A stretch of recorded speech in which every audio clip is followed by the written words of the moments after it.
Hello, എല്ലാവർക്കും നമസ്കാരം. സച്ചിയുടെയും രേവതിയുടെയും പുതുപുത്തൻ വിശേഷത്തിലേക്ക് എല്ലാ കൂട്ടുകാർക്കും സ്വാഗതം. അങ്ങനെ നമ്മുടെ അച്ഛൻ കേസിൽ ജയിച്ച വിവരങ്ങളൊക്കെ വിളിച്ചറിയിക്കുകയാണ് സച്ചി. അപ്പം സച്ചി ഇതൊക്കെ പറയുമ്പം അച്ഛമ്മ പറഞ്ഞു, മോനെ എനിക്ക് ഒരുപാട് സന്തോഷമുണ്ട്, പിന്നെ എനിക്ക് മറ്റൊരു കാര്യത്തിലും കൂടെ ഇനി സന്തോഷം വരാനുണ്ട്. എന്താ അച്ഛമ്മ എന്താ പറയുന്നതെന്ന് സച്ചി ചോദിക്കുകയാണ്. അതെ, എനിക്ക് എത്രയും പെട്ടെന്ന് തന്നെ നിന്റെ ഒരു കുഞ്ഞിനെ ലാളിക്കണം. അച്ഛമ്മേ, എന്തൊക്കെയാ അച്ഛമ്മ ഈ പറയുന്നത്? അത് തന്നെയാണ് ഞാൻ പറയുന്നത്. എനിക്ക് എന്തായാലും ഒരു മകനാണ് ഉണ്ടായത്. നിന്റെ വീട്ടിലാണെങ്കിലോ നിങ്ങൾ 3 ആൺപിള്ളേരും.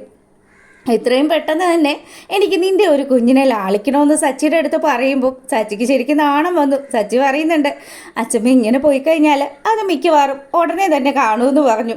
അപ്പോൾ അച്ഛമ്മ പറഞ്ഞു, എനിക്ക് എൻ്റെ രേവതി മോളെ പോലെ ഒരു പെൺകുഞ്ഞിനെയാണ് വേണ്ടതെന്ന് പറഞ്ഞു. അതുപോലെ ഐശ്വര്യമുള്ളൊരു കുട്ടിയെ. അങ്ങനെ ഇവർ വർത്തമാനമൊക്കെ പറഞ്ഞുകൊണ്ടിരിക്കുമ്പോൾ സച്ചി ഒരു പൊട്ടത്തരമൊക്കെ വിളിച്ചു പറയണ്ടെന്ന് വിചാരിച്ച് നമ്മുടെ രവി ആണെങ്കിലോ, മോനെ സച്ചി, ഇനി ബാക്കി വിശേഷങ്ങൾ പിന്നെ പറയാം. അച്ഛമ്മ എനിക്ക് ഒരുപാട് കടമുണ്ട് അച്ഛമ്മ ഇപ്പോൾ പറയുമ്പോഴത്തേക്കിനും അത് പെട്ടെന്നൊന്നും നടക്കുന്ന കാര്യമല്ല. എടാ, നിന്റെ കടമൊക്കെ പിന്നീട് വീട്ടാം. ആ രേവതിയുടെ മുഖത്ത് സന്തോഷം കൂടി ഇവൻ നശിപ്പിക്കുമല്ലോ. അമ്മേ, ഞാൻ പിന്നെ വിളിക്കാട്ടോ എന്നും പറഞ്ഞ് രവി ഫോൺ കട്ട് ചെയ്യാണ്. പിന്നീടാണെങ്കിലോ ചന്ദ്രമതി ഇങ്ങനെ ആലോചിക്കുക, ദൈവമേ, സച്ചിയും രേവതിയും തമ്മിലുള്ള പിണക്കമൊക്കെ മാറി ഇവരിപ്പം നല്ല ടൈംസിലാണല്ലോ. ഇങ്ങനെ പോയി കഴിഞ്ഞാൽ ആദ്യം കുഞ്ഞ് അവർക്ക് തന്നെ ഉണ്ടാവുകയുള്ളൂ. അങ്ങനെ ചന്ദ്ര ഇങ്ങനെ ഡൈനിങ് ഹാളിൽ നിൽക്കുമ്പോഴത്തേക്കിനും ശ്രുതിയാണെങ്കിലോ കുറച്ച് വെള്ളമൊക്കെ എടുക്കാൻ വരികയാണ്. ശ്രുതിയെ കണ്ട പാടെ തന്നെ, എന്താ മോളെ, നിങ്ങൾ കിടന്നില്ലായിരുന്നോ? ഇല്ല ആൻറ്റി, ഞാൻ കുറച്ച് വെള്ളം കുടിക്കാൻ വേണ്ടി എടുക്കാൻ വന്നതാ. അല്ല, എന്താ ആൻറ്റി, എന്തെങ്കിലും പ്രശ്നമുണ്ടോ? ആൻറ്റിക്ക് എന്താ ഒരു ടെൻഷൻ പോലെ എന്ന് ശ്രുതി ചോദിക്കുകയാണ്. അതെ, ശ്രുതി എന്ത് ചെയ്യുന്നു ചോദിക്കുമ്പോൾ ശ്രുതി നേരത്തെ കിടന്നല്ലോ. എൻ്റെ ദൈവമേ, ഇതുങ്ങളൊക്കെ ഇനി ഞാൻ എങ്ങനെയാണ് കാര്യങ്ങളൊക്കെ പറഞ്ഞ് മനസ്സിലാക്കുന്നത്? എൻ്റെ പൊന്നുമോളെ, അവനൊരു പൊട്ടനാണ്. നീ വേണം കാര്യങ്ങളൊക്കെ പറഞ്ഞ് മനസ്സിലാക്കാനായിട്ട്. എത്രയും പെട്ടെന്ന് തന്നെ നിങ്ങൾക്കൊരു കുഞ്ഞുണ്ടാവണമെന്ന് ആൻറ്റി പറഞ്ഞത് മോള് മറന്നുപോയെന്ന് ചോദിക്കുക. ആൻറ്റി, അത് ശ്രുതി ഒരുപാട് ടയേർഡായിട്ടല്ലേ വരുന്നത്, അപ്പോൾ പിന്നെ എങ്ങനെയാണ് ആൻറ്റി എന്നൊക്കെ ചോദിച്ചു.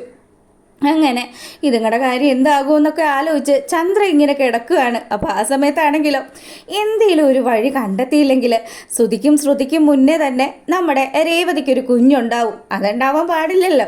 അങ്ങനെ ചന്ദ്രയാണെങ്കിലും അപ്പുറത്ത് കിടന്ന് ഉറങ്ങുന്നുണ്ട്. അങ്ങേർക്കിപ്പോൾ നല്ല മനസ്സമാധാനമുണ്ട്.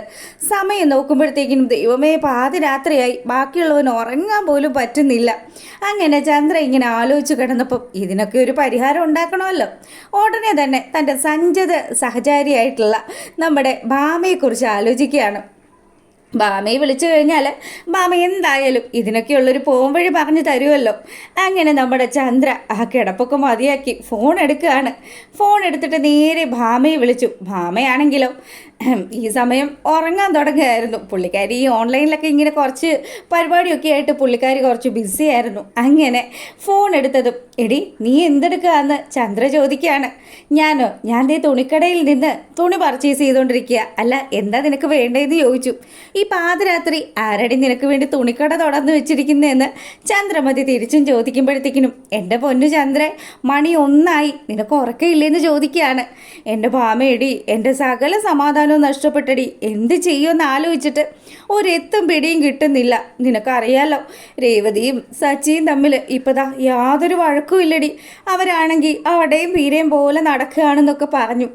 ചന്ദ്ര ഇങ്ങനെയൊക്കെ പറയുമ്പോഴത്തേക്കിനും മാമയാണെങ്കിലോ, എടി മഹാഭാവി, സ്വന്തം മകനും മരുമകളും സന്തോഷിക്കുന്നത് കണ്ടിട്ട് നിനക്ക് സഹിക്കുന്നില്ല അല്ലേ എന്നൊക്കെ പറഞ്ഞ് ഇങ്ങനെ മനസ്സിലാലോചിക്കുമ്പം, അല്ല ചന്ദ്ര, നീ ഇപ്പം എന്തിനാടി ഈ പാതിരാത്രി എന്നെ ഇങ്ങ് വിളിച്ചത്? എന്തെങ്കിലും അത്യാവശ്യ കാര്യമുണ്ടോ എന്ന് ചോദിക്കുമ്പം, എടി എനിക്കൊരു വഴി പറഞ്ഞതാ. രേവതിയും സച്ചിയും തമ്മിൽ അകറ്റാൻ വേണ്ടിയിട്ട് ഞാൻ വിചാരിക്കുന്നത് ശ്രുതിക്കും ഒരു കുഞ്ഞുണ്ടാവണം. അത് കഴിഞ്ഞിട്ട് മാത്രം മതി രേവതിക്കും സച്ചിക്കും കുഞ്ഞുണ്ടാവുന്നത്.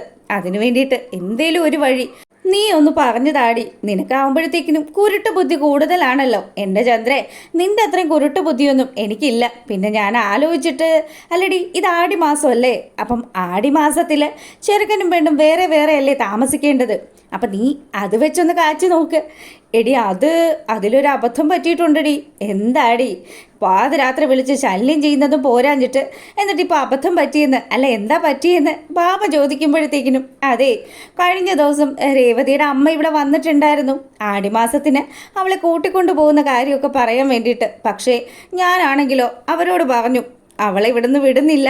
അവൾ പോയി കഴിഞ്ഞാൽ ഈ വീട്ടിലെ സകല പണിയും എൻ്റെ തലയിലാവൂലേ. അതുകൊണ്ട് ഞാൻ വേണ്ടാന്നൊക്കെ പറഞ്ഞടി. എനിക്കതൊന്നും അറിയണ്ട. നീ ഇപ്പം തന്നെ അവരോട് സംസാരിക്ക്. എന്തായാലും ബാക്കി കാര്യങ്ങൾ നീ ആലോചിച്ചു എന്നും പറഞ്ഞ് ബാമ ഫോൺ വയ്ക്കുകയാണ്.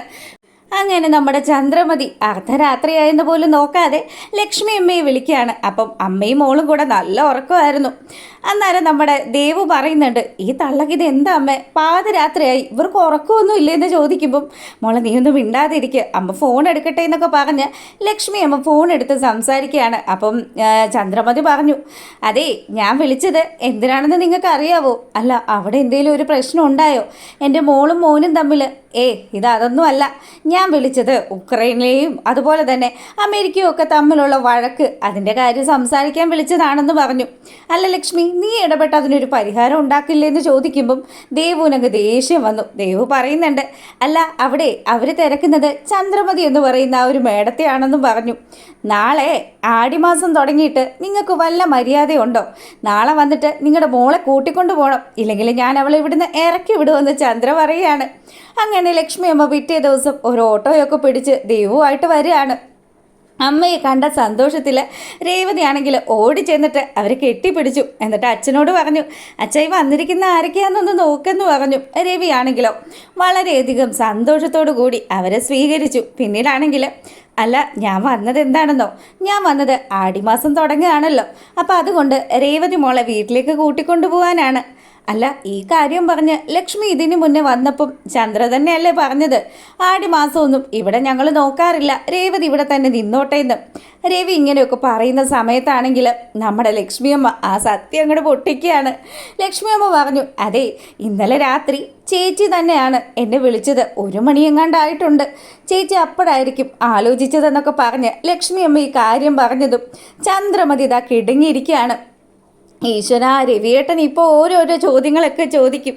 അങ്ങേരുടെ മുന്നിൽ പിടിച്ചു നിൽക്കാൻ പറ്റത്തില്ലല്ലോ എന്നൊക്കെ വിചാരിച്ച് ചന്ദ്രമതി ഇങ്ങനെ ഇരിക്കുമ്പം രവി ചോദിച്ചു, അപ്പം നീ വിളിച്ചു വരുത്തിയതാണല്ലേ ചന്ദ്രേ, എന്തായിരുന്നു നിൻ്റെ പ്രശ്നമെന്ന് ചോദിക്കുമ്പോഴത്തേക്കിനും, അതെ ഞാൻ ആടിമാസത്തിൻ്റെ കാര്യം അന്നങ്ങ് മറന്നുപോയെന്നേ, ഓർക്കാതെ അതൊക്കെ പറയുകയും ചെയ്തു. പിന്നെ ഞാനത് പറഞ്ഞില്ലെങ്കിൽ നിങ്ങളുടെ അമ്മ പ്രശ്നം ഉണ്ടാക്കില്ലേ, അത് കാരണമാണ് ഞാൻ പറഞ്ഞതെന്നൊക്കെ പറഞ്ഞു. അന്നേരം നമ്മുടെ ശ്രുതിയും കൂടെ അങ്ങോട്ട് വരികയാണ്.